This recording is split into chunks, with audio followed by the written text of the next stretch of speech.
প্রত্যেকবারের মতো এবারও বেরিয়ে পড়েছি রেডি হয়ে ব্রাইডাল ওয়াকে। তো দিনটা ছিল 24 জানুয়ারি আর আমার ছিল দুটো ব্রাইড। তো আমি ফার্স্ট ব্রাইডের লোকেশনের দিকে বেরিয়ে পড়েছি আর আমার ফার্স্ট ব্রাইডের লোকেশন ছিল গড়গড়িয়া। তো দেখতে দেখতে আমি আমার প্রথম লোকেশনে পৌঁছে গেলাম। তারপর ওখানে একটু গাড়ি পার্কিং এর প্রবলেম হচ্ছিল, তাই গাড়িটা পার্কিং করে আমি ওখান থেকে সোজা হেঁটে ব্রাইডের বাড়ির দিকে চলে যাই।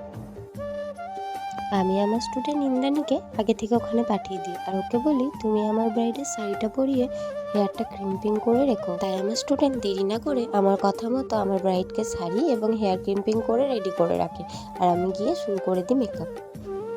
আর এই যে আমার ফার্স্ট ব্রাইডের ফুল লুক রেডি হয়ে গেছে। আর দেরি না করে আমার ফার্স্ট ব্রাইডের কিছু ফটো ও ভিডিও নিয়ে ব্রাইডকে টাটা করে ওখান থেকে বেরিয়ে পড়ি সেকেন্ড ব্রাইডের লোকেশন। রাস্তায় যেতে যেতে আমার সেকেন্ড ব্রাইডের অনেকবার কলও আসে আর আমি ওকে বলি আর কিছুক্ষণ ওয়েট করো, আমি পৌঁছে যাচ্ছি। আর ফাইনালি আমি পৌঁছে যাই আমার সেকেন্ড ব্রাইডের লোকেশনে। তো আমার সেকেন্ড ব্রাইডের লোকেশন ছিল সিউড়ি লম্বদরপুর। একদম দেরি না করে ব্রাইডকে বসিয়ে চটপট শুরু করে দিই মেকআপ।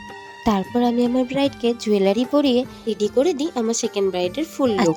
তোমরা সবাই কমেন্ট করে জানাবে তো আজ আমার দুটো ব্রাইডের লুক তোমাদের কেমন লেগেছে। সেকেন্ড ব্রাইডটা রেডি করতে করতে আমি একটা পার্টি মেকআপও সেরে নিয়েছিলাম আর সেই পার্টি মেকআপটাই হেল্প করেছিল আমার স্টুডেন্ট পায়েল।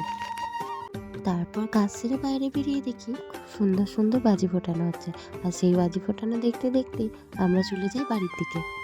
আজকের ভিডিওটা এইটুকুই, দেখা হবে আবার নেক্সট কোনো ভিডিওতে।